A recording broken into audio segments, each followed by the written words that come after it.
Bom dia! Tudo cada vez melhor? Espero que esteja tudo cada vez melhor na sua vida.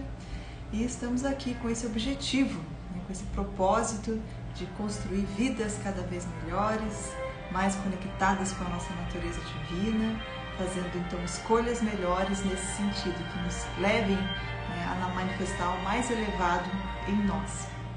E hoje, concluindo esse estudo da obra Confissões de Santo Agostinho, é a 11ª live. Se você não assistiu, estão todas aí compartilhadas, tanto no meu canal do YouTube como aqui no Instagram. Então, uma grande alegria nós podermos hoje concluir esse estudo que tem esse objetivo. E a gente já começa falando sobre os dons do Espírito Santo. Santo Agostinho diz o seguinte para nós: por um lado, são os nossos afetos, os nossos amores, a imundície do nosso espírito a deixar-se arrastar-se para baixo, pelo amor das preocupações. Por outro, é a vossa santidade que nos eleva por amor da tranquilidade, para que levantemos os corações ao alto, junto de vós, onde o vosso espírito paira sobre as águas, e para que cheguemos à excelsa paz, depois de a nossa alma ter atravessado as águas desta vida que nada tem de firme. Então, para que a gente possa refletir sobre esse parágrafo, ele começa bastante forte, dizendo que os nossos afetos são os nossos amores, a imundície do nosso espírito a deixar-se arrastar-se para baixo. Então, como eu falei no início sobre o objetivo dessas lives, fazer com que nós nos conectemos com a nossa natureza divina, consigamos manifestar o mais elevado em nós, porque para arrastar para baixo, desde a antiguidade até hoje, cada vez mais é o que a gente mais tem, só ligar a televisão, ligar qualquer tipo de conexão aí com o mundo exterior, o que mais a gente vê? É algo querendo realmente nos animalizar, nos arrastar para baixo, bem diferente do que nós estamos aprendendo aqui com esses estudos. Então, por outro lado, é a vossa santidade, que nos eleva por amor da tranquilidade. Então, a felicidade tão buscada, ela também está bastante relacionada com essa serenidade, viver essa serenidade. Então, é a vossa santidade que nos eleva por amor da tranquilidade, por buscarmos essa tranquilidade. Ela, através da santidade, ela consegue nos elevar. Então, nos levantemos nossos corações para o alto, junto de vós, que nos eleve, então, onde o vosso espírito paira sobre as águas. E sobre esse assunto que é extraído aí das escrituras, o espírito que paira sobre as águas, que tem lá na criação, nas escrituras sagradas, a gente vai entender um pouco mais no decorrer desse estudo. Bastante interessante. E para que cheguemos então a essa excelsa paz. Então, a gente pode refletir que temos nesse mundo manifestado duas forças opostas, que estão até hoje no café da manhã, meu marido e eu, então a gente estava conversando sobre isso, Essas forças que estão aí, principalmente se você é um ser que busca a luz, que busca manifestar o melhor, busca estar se elevando, se espiritualizando. Parece que essa outra força oposta está aí de olho para conseguir então te desintonizar o mais rápido possível, te tirar do foco. Então é por isso que, como nós estávamos falando, meu marido estava falando no café da manhã, nós precisamos nos fortalecer o tempo todo. Então é orar e vigiar o tempo todo para que a gente possa estarmos então fortalecidos e que não nos deixemos abalar por essas forças opostas. Então, a gente o tempo todo está buscando escolhas melhores, como eu falei no início, e esse estudo nos ajuda a fazer escolhas melhores, nos auto-observando e buscando nos conhecer, então, para que a gente possa, no momento em que a gente perceba que estamos desintonizando, a gente consiga voltar rapidamente para o prumo. Não quer dizer, então, que isso nunca vai acontecer, mas que quando aconteça, uma desarmonia, uma desatenção, algo ruim, que a gente consiga rapidamente serenar a mente e estar, então, conectado a cada hora com o que há de mais elevado em nós. ele fala nesse parágrafo, né, o vosso espírito paira sobre as águas, né, para que cheguemos à excelsa paz, de a nossa alma ter atravessado as águas, depois de a nossa alma ter atravessado as águas desta vida que nada tem de firme. Então, acima das águas, o vosso espírito, esse espírito com E maiúsculo, paira acima das águas. E as águas, estudando filosofia, nós aprendemos que ela tem a ver com a materialidade. Então, tudo que é do mundo material. Então, o vosso espírito paira sobre as águas. E para que, então, nós cheguemos à excelsa paz depois de a nossa alma ter atravessado essas águas da vida, que nada tem de firme, ou seja, que nada tem de eterno, que nada tem realmente de perene para nos oferecer. É o materialismo. No capítulo que ele fala, eu amo-vos. Então, eu amo esse vós, com V maiúsculo também. Eu amo-vos. Uma só coisa reconheço, é que tudo me corre mal fora de vós. E não só à volta de mim, mas até em mim. Na vossa boa vontade temos a paz. Quem já conseguiu alcançar esse despertar, né? De que quando nós desintonizamos do Criador, dessa fonte criadora do universo, dessa energia criadora de Deus, né? Chame como você estiver mais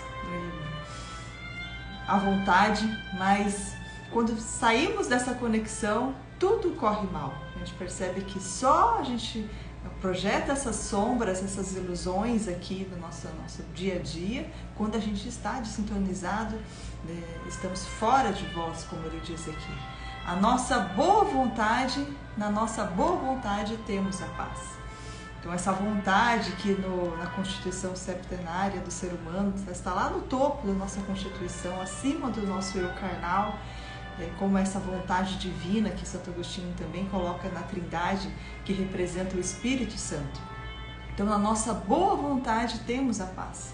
Então, quando a gente está, né, como também ensina o Sadhguru, sentindo essa agradabilidade dentro de nós, independente do que está acontecendo fora, do que está vindo de ataques, enfim, das dissonâncias, se nós conseguimos manter essa agradabilidade dentro de nós, é o único lugar, né, como o próprio Epíteto dizia, é o único lugar onde nós realmente somos livres, independente de estarmos aí como ele na condição de escravos ou não. Dentro de nós somos livres para exercitar essa boa vontade e essa paz. E isso então vai fazer a diferença entre nós estarmos em harmonia ou em desarmonia, estarmos vivendo na luz ou estarmos vivendo na treva. Sobre a escritura, ele vai começar a dizer. E na última live eu já trouxe algumas interpretações que ele colocou, né? Não conhecemos outros livros que assim destruam a soberba. A gente falou da soberba na última live, né? Falou sobre os soberbos que amam somente a sua própria verdade, né? Não a verdade que é um bem comum para todos. Então, não conhecemos outros livros que assim destruam a soberba. Ele está falando das Escrituras. Esse livro que foi o primeiro livro realmente publicado, né, pela primeira gráfica que existiu, que é a Bíblia, e que se perpetua aí por séculos e séculos. Por quê? Né? Por que será? Será que se não tivesse um pingo de verdade nessas Escrituras, será que se perpetuaria por tanto tempo? Embora ela já tenha sido, né, e tem sido, né, totalmente atacada, né, por quem realmente quer vender a sua própria verdade, né, esses soberbos. Então ele diz, não conhecemos outros livros que assim destruam a soberba. Arruinem o inimigo defensor que resiste a toda a reconciliação convosco e advoga seus pecados.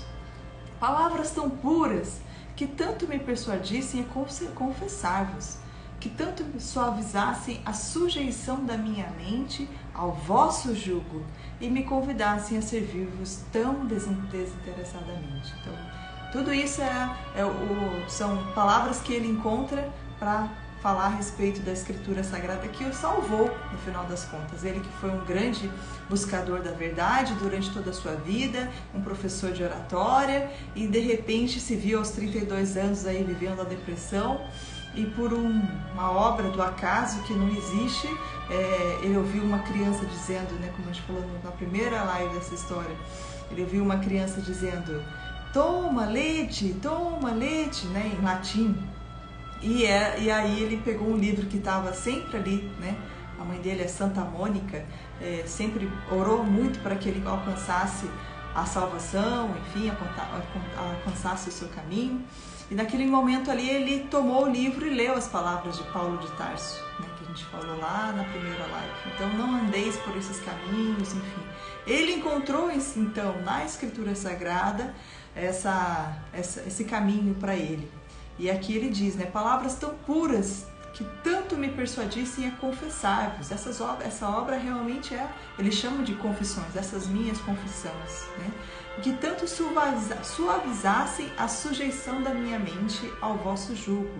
Então essas palavras fizeram com que a mente dele realmente estivesse sujeitas ao vosso jugo, né? E a gente já estudou aqui também, trouxe o significado de jugo, que é justamente aquela peça de madeira que tem entre dois bois e fazem com que eles fiquem ali andando no caminho reto, né? Então, essas vossas palavras me persuadissem, né, a minha mente a viver então sobre esse vosso jugo e convidassem a servir-vos tão desinteressadamente. Então chegou um momento da vida dele em que ele resolveu tomar essa decisão de passar a servir então a Deus, a servir essa obra que acabou se tornando uma grande obra, né? Onde ele foi um grande precursor da igreja cristã, da obra, né, da igreja cristã. Continuando falando sobre a Escritura, ele diz: passarão desta vida eterna os pregadores da vossa palavra, mas a vossa Escritura estender-se-á sobre todos os outros povos até o fim dos séculos. Então, como eu falei, essa obra que foi uma primeira obra publicada no mundo, né, a Bíblia Sagrada, então passarão dessa vida eterna, então morrerão todos os pregadores da vossa palavra, desta vida. Mas a vossa Escritura estender-se-á, que é isso que a gente está vendo aqui hoje, e ele está falando lá no século 3, 4 depois de Cristo, né, estender-se-á sobre todos os povos até o fim dos séculos. Embora, como eu já disse aqui, tenha sido tão atacada e é tão atacada. Continuando, ele fala: as almas que têm sede de vós. As almas que têm sede de vós e que aparecem aos vossos olhos separadas do mar, do mundo, né? Então o mar, a gente entende esse mundo fenomênico manifestado por outra vocação. Vós as regais com água misteriosa e doce, para que a terra dê o seu fruto. Então aquelas almas que têm sede de vós, mas que aparecem aos vossos olhos separadas do mar, né? Separadas desse mundo fenomênico por outra vocação.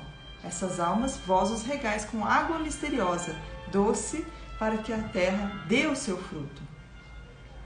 Então, quando vós, seu dono, né, esse dono com D maiúsculo, e seu Deus, ordenais a vossa alma, nossa alma germina em obras de misericórdia, conforme a sua própria condição, amando o próximo, ajudando-os nas necessidades materiais. É isso que ele fala.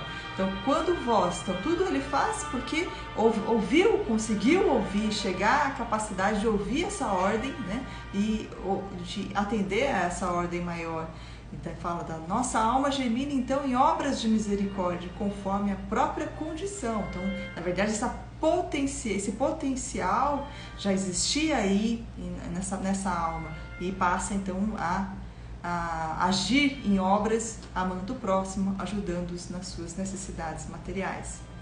Continuando, ele diz: com essa pequena colheita das nossas obras, fazei com que obtenhamos a graça de nos elevarmos até a contemplação das delícias do verbo da vida, para que brilhemos no mundo como os astros. Essa pequena colheita, porque por mais que nós façamos aqui, né, neste mundo fenomênico, é muito pouco perto da grandiosidade do Criador, né?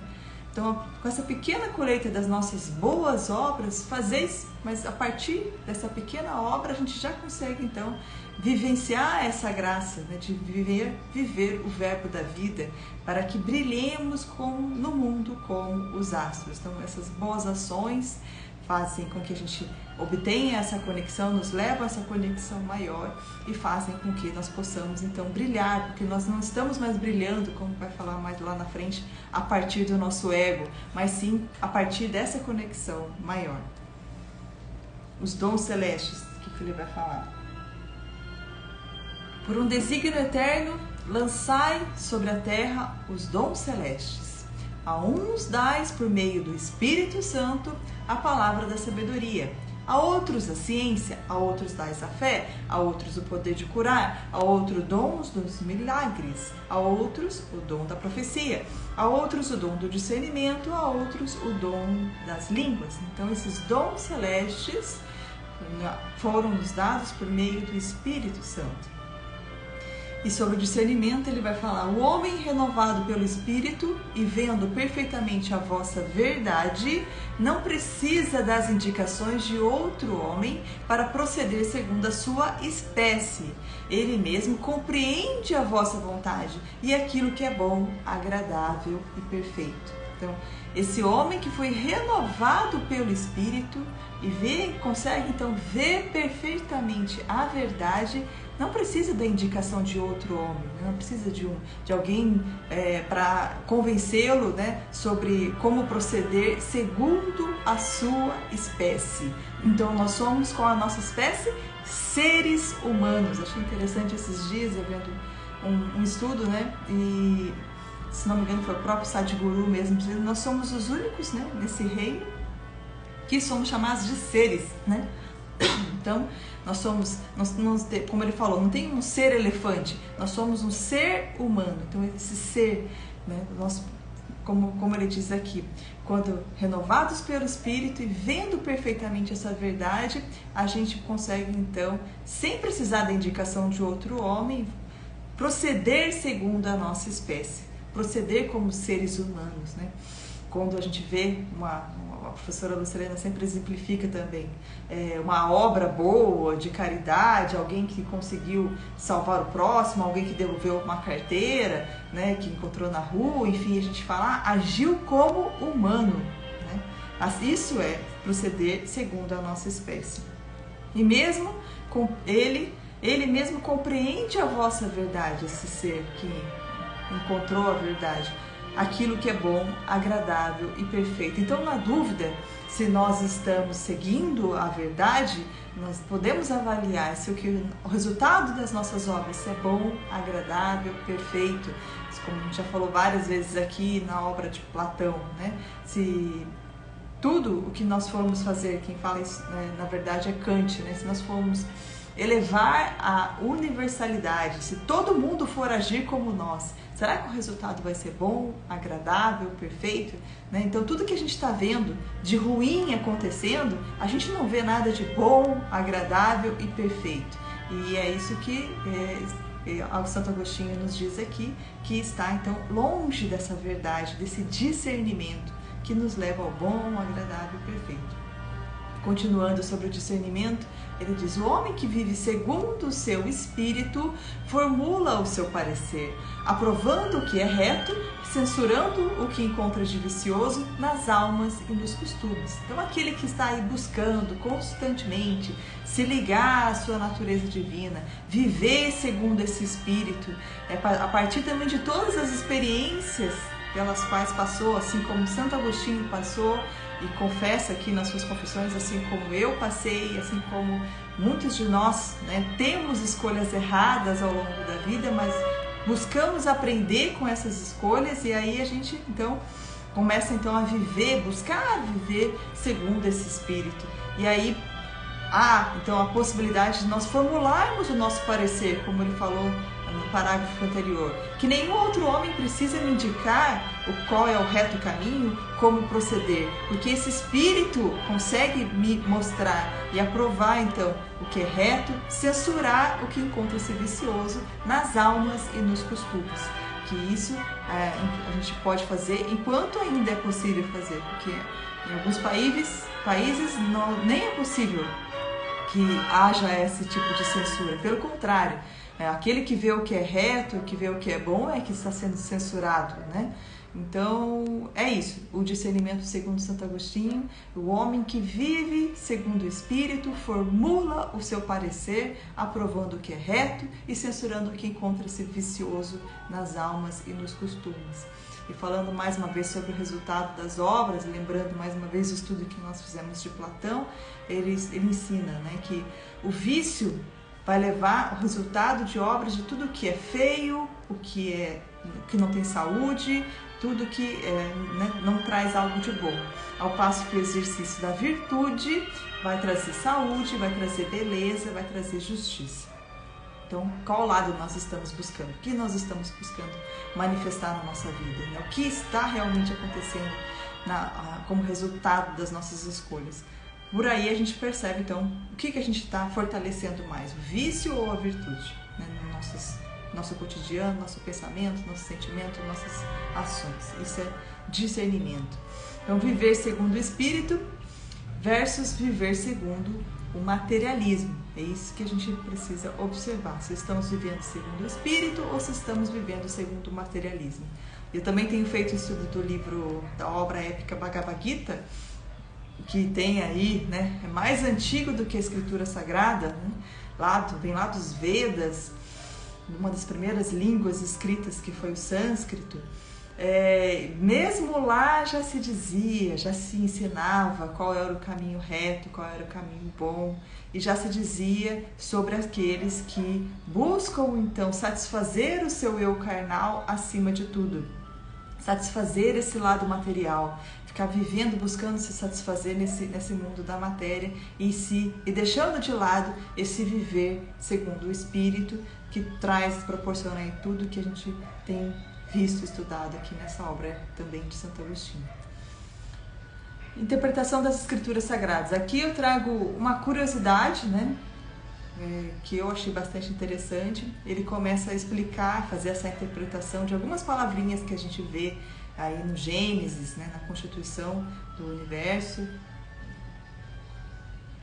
Então ele diz assim: se interpretarmos em sentido figurado o que a Escritura pretendia, encontraremos. Então, quando a gente lê céu e terra, né, criaturas corporais, criaturas espirituais, luz e trevas, as almas dos justos e dos perversos, o firmamento que foi estabelecido entre as águas superiores e as águas inferiores. Então, ele interpreta como santos legisladores, porque Deus nos deu a lei. A isso ele interpreta o que tem nas Escrituras como o firmamento que foi estabelecido entre as águas superiores e as águas inferiores. Então, ele considera como os santos legisladores, porque Deus nos deu a lei. Continuando, ele fala sobre o mar, que aparece também na Escritura, nessa parte da Bíblia. Então ele diz: o mar, a sociedade dos povos amargurados pelas suas paixões. Lembra que a gente já falou sobre a água estar ligada na filosofia relacionada à matéria? Então o mar, quando nós lemos a interpretação de Santo Agostinho, é a sociedade dos povos amargurados pelas suas paixões. Sobre a terra enxuta, que está lá também, ele vai falar que são as afeições das almas piedosas. Então, quando encontra terra enxuta, estamos encontrando as afeições das almas piedosas.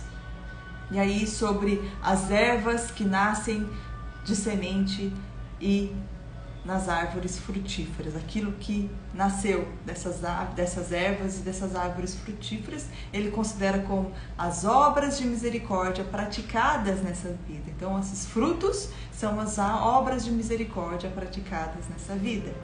Sobre os astros do céu, ele vai falar que são os dons espirituais manifestados para a utilidade do próximo. Então, esses astros que brilham são esses dons espirituais manifestados para a utilidade do próximo. E sobre a alma viva, ele considera como afeições regradas pela temperança. Então, quando a gente lê lá na Escritura Sagrada, alma viva, Santo Agostinho interpreta como afeições regradas pela temperança. Então, aquelas afeições regradas quando a gente tem afeições regradas pela temperança, que é a gente poder ponderar então o que é melhor fazer, em qual quantidade, né, na quantidade ideal. Essa temperança ele considera como alma viva. E ele fala também sobre São Paulo, mais uma vez, mais para o final desse estudo. Ele fala: São Paulo que servia a Deus e não ao seu ventre. Eu achei interessante trazer isso, né? E a gente já, até em ditados populares, né, a gente vê falar sobre o rei, aquele lá tem um rei na barriga, né? Então São Paulo que servia a Deus e não ao seu ventre, e não ao seu ego, buscava estar servindo a Deus. E que declara: aprendi a contentar-me, sei passar por privações e sei viver na abundância. Tenho sido ensinado a tolerar a fartura e a penúria. Tudo posso naquele que me conforta. Então, a partir dessa fé, dessa servidão, né, de São Paulo a Deus, ele podia viver então na fartura ou na penúria, porque tinha sido ensinado a tolerar ambos, né, esses aspectos, e confiando sempre em Deus. Tudo posso naquele que me conforta. E já encerrando, já indo para os finalmente aqui do nosso estudo, né, a gente vai encerrar com esse pensamento de Deus ilumina o nosso olhar. Então, tudo que pelo Espírito de Deus vem de bom, não são eles, mas Deus quem assim nos vê. Então, quando a gente está vendo o bem, não são eles, não somos nós, mas Deus, através de nós, quem assim nos vê. Por Ele, o Espírito Santo, vemos o que é bom, tudo o que de qualquer modo existe, pois procede daquele que não existe de qualquer modo, pois o que Ele é, o é por essência. Então, por Ele, pelo Espírito Santo, vemos o que é bom, pois procede dele. Então, tudo que nós vemos e identificamos como bom, está procedendo dessa energia criadora do universo, e que ali está, então, por essência, essa energia criadora do universo. Então, a ação de Deus em nós agora somos inclinados a praticar o bem, depois que o nosso coração o concebeu, inspirado pelo vosso Espírito, Espírito com E maiúsculo. Quem dos homens poderá dar a outro homem a inteligência desse mistério? Que anjo a outro anjo? Que anjo ao homem? A vós se peça, em vós se procure, a vossa porta se bata. Deste modo se há de receber, se há de encontrar e se há de abrir a porta do mistério. Então, viver em mistério é viver segundo essa energia criadora do universo, buscando essa orientação e vendo esse mistério se manifestar na nossa vida cotidiana. Então, quem dos homens poderá dar a outro homem a inteligência desse mistério? Santo Agostinho pergunta. Que anjo a outro anjo? Que anjo ao homem? A vós se peça, em vós se procure, esse vós com B maiúsculo, a vossa porta se bata, deste modo se há de receber, se há de encontrar e se há de abrir a porta do mistério. Para encerrarmos, então, fica essa nossa reflexão sobre nós buscarmos esse mistério, essa evolução da nossa consciência, ficarmos atentos em que porta nós estamos batendo, né? Estamos nos sentindo mal, estamos buscando uma orientação, em que porta nós estamos batendo? Como Santo Agostinho diz, que homem a outro homem poderá dizer? Aonde estamos buscando? No eterno ou no efêmero? Buscando nos distrair, né, do que é nosso propósito aqui nessa vida, manifestar o nosso eu espiritual, ou buscando satisfazer completamente, dar vazão ao nosso eu carnal, ao nosso eu material. Então, para que a gente possa brilhar cada vez mais como esses astros que Santo Agostinho falou, né, orientados pelo Espírito Santo, pelo Espírito Divino, que você seja cada vez mais feliz, fazendo boas escolhas, e espero que no próximo estudo a gente então continue nesse caminho, contribuindo com esse caminho também, de construção de vidas cada vez melhores. Muito obrigada, fica com Deus, até o próximo.